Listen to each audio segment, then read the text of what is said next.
السلام علیکم. جواب دیجئے سب جنے. آپ جہاں جا رہے ہیں وہاں جواب پہ ہی سب سوال ہوں گے، اور آپ کو اب یہاں خاموش بیٹھنا نہیں ہے، یہاں سے آپ کو زیادہ بولنا ہے اور زیادہ آپ کو اللہ کو پکارتے ہوئے جانا ہے. تو اس بات سے اپنی آوازوں کو باہر نکالیے. السلام علیکم. ماشاءاللہ اب حجاج کرام معلوم ہو رہے ہیں آپ لوگ. نحمد و نصلی علی رسول الکریم. سب صاحبین 3 مرتبہ درود شریف دربار مقدس سرکار دو عالم صلی اللہ علیہ وسلم میں گزرانی. اللہم صلی علی سیدنا مولانا محمد وعلی علی سیدنا مولانا محمد بعدد من صلی وسلم وصلی علی سیدنا مولانا محمد وعلی علی سیدنا مولانا محمد کلما ذکرہ الذاکرون بعدد من قاد وقام. اللہم صلی علی سیدنا مولانا محمد وعلی علی سیدنا مولانا محمد. سب سے پہلے میں آپ سب کو مبارکباد دیتا ہوں، اور اس کے ساتھ ساتھ ہمارے جناب سلیم صاحب کو بھی، جو ماشاءاللہ آج یہ حج کمیٹی کے صدر تو نہیں ہیں، چیئرمین تو نہیں ہیں، لیکن ماشاءاللہ ہمیشہ حجاج کی ضیافت، علماء کے مقام اور ان کے خیال رکھنا اور اللہ والوں کے ساتھ زیادہ رہنا، یہ ماشاءاللہ ہمارے سلیم بھائی میں ہے. اللہ ان کی عمر میں برکت عطا فرمائے، ان کے کاروبار میں برکت عطا فرمائے، اور آپ کے سفر کو اللہ قبولیت عطا فرمائے. عزیزان محترم، مختصر باتیں میں آپ کے سامنے عرض کروں گا. پہلی بات تو آپ حج کی ٹریننگ حاصل کریں، اور مختلف مقامات پر جا کر آپ نے جتنے معلومات حاصل کرنا تھا شاید کر لیے ہوں گے. اگر نہیں کرے ہیں تو آپ کوشش یہ کریے کہ جب آپ کو موقع ملا علماء کی صحبت میں جائیے، جا کر ان سے سوالات کریے کہ کون سی ہماری غلطی ہمارے لیے وبال بن سکتی ہے، کون سی ہمارے لیے کمزوری ہمارے لیے پریشانی کا باعث بن سکتی ہے. اس لیے آپ سب کا کام ہے کہ آپ سب ماشاءاللہ سے جب حج کو جا رہے ہیں تو حج کی مکمل تیاری کر کے جائیے.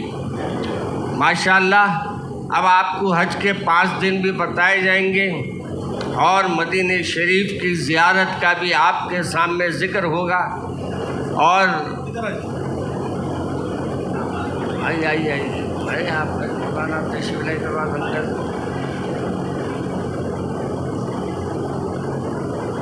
اور پھر مدینہ شریف کی حاضری کا بھی آپ کے سامنے ذکر ہوگا.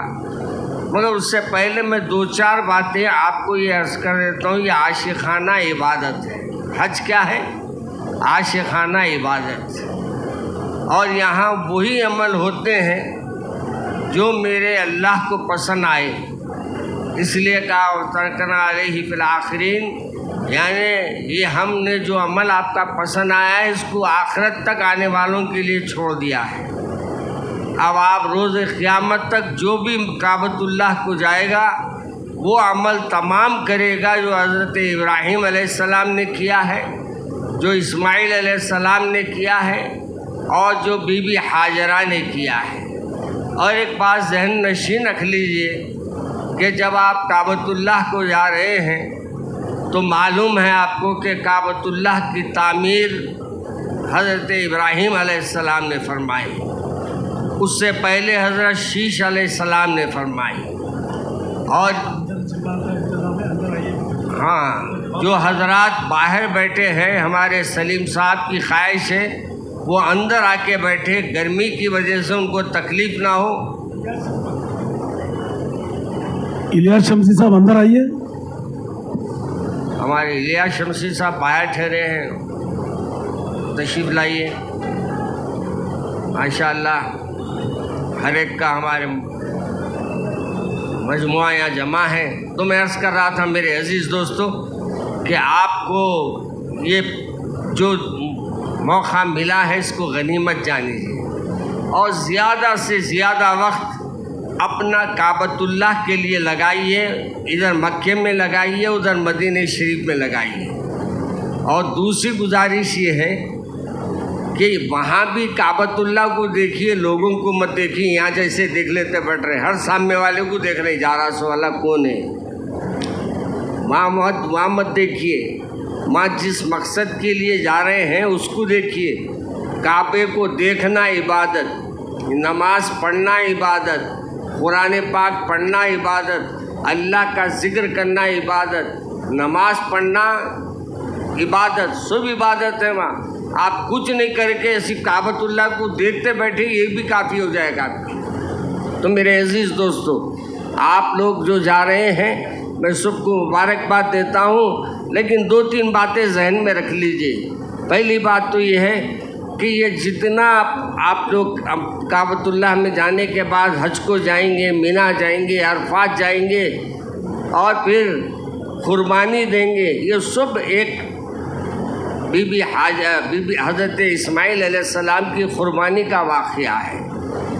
اور جہاں تک کعبۃ اللہ کے طواف ہے اور جہاں تک صحیح ہے، صحیح کا معاملہ بی بی ہاجرہ سے جڑا ہوا ہے، تو اس کو اس لیے کہا جاتا، یہ تینوں کا محبت کا بھی ذکر ہے اس میں، ان کا عشقیہ انداز بھی ان کی ہے، وفاداری بھی ان کی ہے اور دعائیں بھی ان کی ہے۔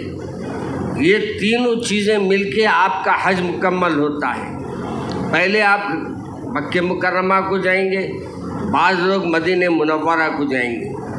انشاءاللہ کل جمعے میں دارالشفا میں مینا مدینہ شریف کے بارے میں اور آداب مدینہ پر انشاءاللہ میں گفتگو کروں گا۔ آج آپ حضرات کو 2-3 باتیں جو عرض کرنی تھی، پہلی یہ تھی کہ جب حضرت اسماعیل علیہ السلام 83 سال میں دنیا میں تشریف لائے، آپ کے ابا جان کی دعا تھی، ربی حب لی من الصالحین، اے اللہ مجھے ایک نیک اور صالح بیٹا عطا فرمائے۔ اور آپ نے حضرت اسماعیل علیہ السلام کو آپ کو عطا فرمایا، اور حضرت اسماعیل علیہ السلام نے جب دنیا میں تشریف لائے تو آپ کے ابا جان کو مزید آزمائشیں آئیں، اور اس آزمائش میں یہ حکم دیا گیا کہ آپ اپنے اس بیٹے کو اور اس آپ کی زوجہ محترمہ کو لے جا کر لخودق میدان میں جہاں مکہ مکرمہ ہے وہاں لے جا کر چھوڑ دیں۔ آپ نے اپنی زوجہ محترمہ کو اور آپ کے صاحبزادے کو لا کر کعبۃ اللہ کے پاس، جو آج کعبۃ اللہ بنا ہوا ہے، وہاں چھوڑ دیا گیا۔ چھوڑ کر آپ جانے لگے تو بی بی صاحبہ نے کہا، یہ تو بتائیے کہ آپ یہاں اس میدان میں ہم کو چھوڑ کے جا رہے ہیں جہاں کوئی مددگار نہیں ہے، نہ کوئی پانی کا انتظام ہے، نہ کوئی جھاڑ ہے، نہ پہاڑ ہے، صرف پہاڑ ہی پہاڑ ہے، نہ کوئی رہنے کا انتظام ہے، آپ خاموش جاتے ہیں، مگر قربان جائیے۔ بی بی صاحبہ سوال کرتی ہے، یہ تو بتا کے جائیے، یہ آپ اپنی مرضی سے کر رہے ہیں یا اللہ کی مرضی سے کر رہے ہیں؟ یہاں بھی معلوم ہوا اللہ کی مرضی اصل ہے، اللہ کی مرضی کا حدیثی آپ نے ذکر کیا۔ بی بی صاحبہ کو حضرت ابراہیم علیہ السلام نے کہا کہ نہیں، یہ میں اپنی مرضی سے نہیں چھوڑ رہا ہوں بلکہ اللہ کے حکم پر چھوڑ کر جا رہا ہوں۔ پھر کیا ہوا؟ اللہ تبارک و تعالیٰ کی نیک بندی نے کہا، جائیے، جب آپ اللہ کے حکم پر مجھے چھوڑ رہے ہیں تو مجھے کوئی پریشانی کی بات نہیں ہے، میرا اللہ میرا خیال رکھے گا۔ اب یہاں سے جانے والے بھی جب اللہ کے گھر کو جا رہے ہیں تو اللہ کے گھر سے امید رکھ کے جانا، حج کمیٹی پہ پوری امید رکھ کے جاتے بن۔ اب اس کے بعد وہاں بجائے اس کے کہ حج کے دنوں میں حج کے اندر وقت لگانے کا کمیٹی کے اوپر تبصرے کر لیتے رہتے۔ غیبت سے بچیے، وہاں غیبت مت کیجیے، شکایت مت کیجیے، زبان پہ ایسے الفاظ نہ لائیے کہ جس کی وجہ سے آپ کا اتنا لمبا سفر، اتنے پیسے خرچ کے جانا وہ کارآمد نہ ہو بلکہ آپ کے لیے مصیبت بن جائے۔ اس لیے زبان کی احتیاط کیجیے۔ حضرت ہاجرہ نے جب کچھ دن رہے وہاں، کھانے پینے کا سب جو انتظام تھا وہ جو ساتھ لائے تھے وہ سب خالی ہو گیا، تو انہوں نے کیا کیا، بی بی صاحبہ نے اپنے صاحبزادے کے لیے پانی کو تلاش کرنے کے لیے نکلا، اور جب پانی کو تلاش کرنے کے لیے نکلا تو آپ صفا کے اوپر گئی، ایک چٹان تھی صفا، آج تو معلوم نہیں ہوتا وہ چٹان اتنی یعنی اس اونچائی کو آپ نہیں پہنچ سکتے ہیں، لیکن رائٹ کو صفا ہے اور بائیں ہاتھ کو مروہ ہے۔ آپ جائیں گے تو پہلے طواف کریں گے، اور طواف کرنے کے بعد صحیح کریں گے۔ یہ صحیح کیا ہے؟ بی بی ہاجرہ کی سنت ہے، بی بی ہاجرہ کا عمل ہے کہ بی بی ہاجرہ نے اپنے بیٹے کے لیے اس پہاڑ پر گئی، اس پہاڑ پر گئی، یہ دونوں طرف آپ دوڑی اور بیچ میں کچھ دیر آرام فرمائی۔ یہ تمام چیزوں کو اللہ تبارک و تعالیٰ نے قبول فرما لیا اور فرما دیا کہ دیکھو اے حاجیوں، جو بھی آ رہے ہیں، عمرے کے لیے آ رہے ہیں یا حج کے لیے آ رہے ہیں، تو تمہارے کو یہ بات کرنا ہے جیسے میری ہاجرہ نے کیا ہے، جیسے انہوں نے اپنے بیٹے کے لیے دوڑ لگائی ہے، تم بھی اپنے انداز میں دوڑ لگایا کرو۔ میرے عزیز دوستو، صفا سے مروہ، مروہ سے صفا، پھر آپ کی 7ویں چکر تھی کہ آپ نے دیکھا کہ کوئی آواز دے رہا ہے جو حضرت اسماعیل علیہ السلام کے پاس کھڑا ہے اور آواز دے رہا ہے آپ کو۔ آواز سنی تو دیکھا تو کیا ہے، وہاں سے آپ کے قدموں کے پاس سے پانی نکل رہا ہے، تو آپ نے فوری کہا زمزم زمزم۔ زمزم کے معنی کیا ہے ہم لوگ کو معلوم ہے، رک جا، پانی کو رکانے کے لیے آپ نے کہا زمزم یعنی رک جا۔ اگر وہ پانی کو نہیں رکاتی تو سرکار فرماتے ہیں مشرق و مغرب میں بہتا رہتا پانی۔ کیا آپ لوگ آپ بول رہے ہوں گے کیا اچھا تھا نا مولانا، وہاں جا کے لانے کی کیا ضرورت تھی؟ یہاں جو چیز جہاں ملتی وہاں سے لیے تو مزہ آتا ہے نا، ہر چیز گھر کے بازو ملی تو لطف نہیں آتا۔ اور زمزم ایسی چیز ہے کہ وہاں جا کر پینے میں ہی مزہ آتا ہے۔ اور زمزم میں یہ خوبی ہے کہ آج کل ڈاکٹروں نے جیسے اس میں تحقیق کی ہے کہ نہ صرف زمزم میں پانی پیاس بجھانے کی طاقت ہے، بلکہ آپ کے اندر وہ خوبیوں کو بھی پیدا کر دیتا ہے۔ بلکہ سرکار عالم صلی اللہ علیہ وسلم فرماتے ہیں جس نیت سے پئیں گا اللہ اس نیت کو اس کے پورا فرمائے گا۔ میرے عزیز دوستو، آپ حضرات زیادہ سے زیادہ زمزم پیجیے، صحت کے لیے پیجیے، عمر درازی کے لیے پیجیے، تکالیف کے لیے پیجیے، اولاد کے لیے دعا کیجیے، اور کوشش کیجیے کہ جتنا ہو سکے اللہ کے گھر سے اپنا دل لگائے اور اللہ سے اپنے رشتوں کو مضبوط کرے، تو آپ کو یہاں یہ عمل جو بھی عمرے کے لیے جائے گا، جو بھی حج کے لیے جائے گا، 7 چکر کرنا ہے، اور 7 چکروں میں جو دعائیں آپ کو یادیں کریں، یہ ضروری نہیں ہے کہ آپ جو دعائیں لکھی ہوئی ہے کتابوں میں وہ پڑھی جائے، بلکہ دعائیں آپ کو جو یاد ہے پڑھیے، اور جس انداز سے دعا کرنا کریے، اور جو دعائیں آپ کر سکتے ہیں وہ کریے۔ انشاءاللہ آپ کی ہر دعا اللہ کے پاس قبولیت کا درجہ رکھتی ہے، اللہ آپ کی ہر دعا کو قبول فرمائے گا۔ تو آپ کا بھی کام یہ ہے خوب اللہ سے دعائیں کریں، ہر مقام پر ٹھہر کر کریں، اور سب سے بڑی بات جب کعبۃ اللہ میں جائیں سب سے پہلے باہر کھڑے ہو جائیں اور ایسا نظر رکھ کے جائیں کہ جب ہم کعبۃ اللہ کو پہنچے تو ہماری پہلی نظر کعبۃ اللہ پہ جب پڑے تو پہلی دعا جو ہوتی ہے وہ قبولیت کا درجہ رکھتی ہے۔ کوشش کیجیے کہ آپ قریب جا کر جہاں سے آپ کو کعبۃ اللہ نظر آ رہا ہے وہاں کھڑے ہو جائیے، مگر سائڈ میں کھڑے ہو جائیے، بیچ میں کھڑے مت ہو جائیے، راستے میں مت کھڑے ہو جائیے، اور پھر دعا فرمائیے۔ کیا دعا فرمائیں گے؟ اے اللہ میں جو بھی دعا کروں وہ قبول فرما لے. مستجب الدعوات بولے تو آپ لوگوں کو ذرا مشکل ہوں گی.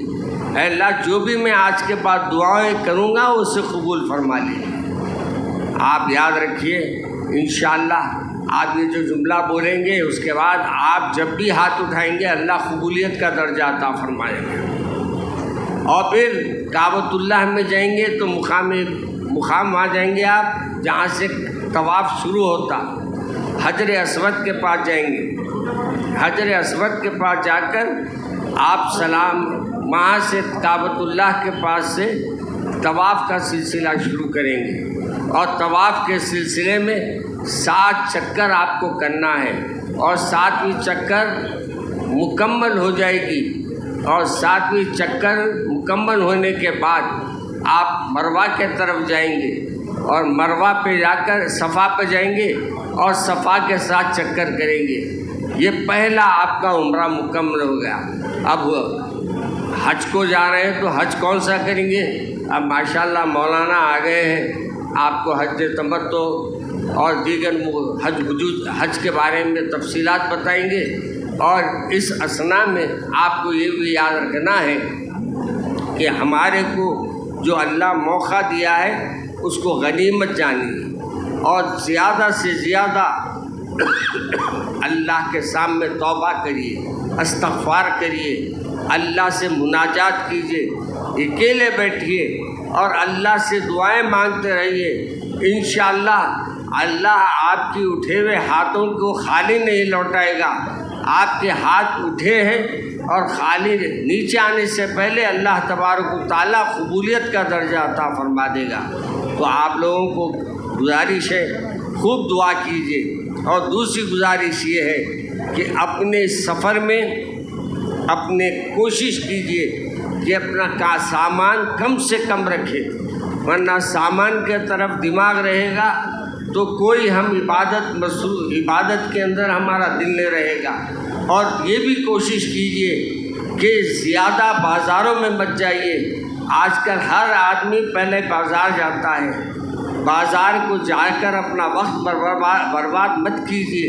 کوشش کیجیے کہ کعبۃ اللہ کے اندر ہی جتنا ہو سکتا رہے. اندر نہ ملے مقام تو اوپر کی منزل پہ جائیے. اوپر بھی نہ ملے تو تیسری منزل پہ جا کے بیٹھیے. اگر دھوپ ہے تو آپ اپنے احتیاط سے کام لیجئے. انشاءاللہ اللہ تبارک و تعالیٰ اس کے کعبے کے اندر کا جو معاملہ ہے آپ کے آمد کو قبول فرما لے گا. اور یہاں سے پھر آپ جو آگے جا کر کام کرنے والے ہیں وہ یہ ہے کہ آپ کو پھر حج کا سلسلہ شروع ہوگا. آپ کو ایک دن مینا میں رہنا پڑے گا اور پھر دوسرے دن عرفات کو جائیں گے. عرفہ کے معنی پہچاننا، جاننا. آپ اس مقام پر جائیں گے جہاں ابراہیم علیہ السلام کو خواب پڑا تھا کہ اپنے بیٹے کو ذبح کر رہے ہیں. آپ بیٹے کو ذبح کرنے کا خواب دیکھتے ہیں اور ایک دن دیکھتے ہیں، دوسرے دن دیکھتے ہیں، تیسرے دن دیکھتے ہیں. اس کے بعد آپ جان جاتے ہیں یہ اللہ کا حکم ہے اور اپنے بیٹے کو اللہ کی راہ میں قربان کرتے ہیں اور قربان کرنے کے لیے لے جاتے ہیں. یہ بھی طے ہے کہ اپنے جا کے قربانی کر سکتے ہیں، لیکن آپ اپنے بیٹے کو بھی ثواب میں شامل کرنا چاہتے تو وہ فوری کہتے ہیں کہ ابا بیٹے میں نے خواب میں دیکھا ہے کہ میں تمہارا گلا کاٹ رہا ہوں، بتاؤ بیٹے اس میں تمہاری کیا رائے ہے. نیک بیٹا، صالح بیٹا، عمر 83 سال کے صاحبزادے جو اس عمر میں ہوئے ہیں وہ لخت جگر ہیں، ایک لوتے بیٹے ہیں. لیکن ابا جان کے سوال پر کہتے ہیں کہ ابا جان اللہ کا حکم جو ملا ہے کر گزریے، انشاءاللہ آپ اپنے بیٹے کو تڑپنے والا نہیں پائیں گے. سبحان اللہ. پھر باپ بیٹے کی بات طویل ہو جائے گی، میں طویل بات نہیں کرنا چاہتا ہوں، مختصر بات کر رہا ہوں. پھر آپ کو لے جایا گیا اور اس مقام پر مینا میں قربانی کے لیے لٹایا گیا. اللہ کو یہ بھی ادا پسند آئی. اللہ نے آنے والوں کو کہا میرے ابراہیم کے اتنا دل تو تمہارا نہیں ہے. میرے ابراہیم تو اپنے بیٹے کو قربان کرنے والے تھے.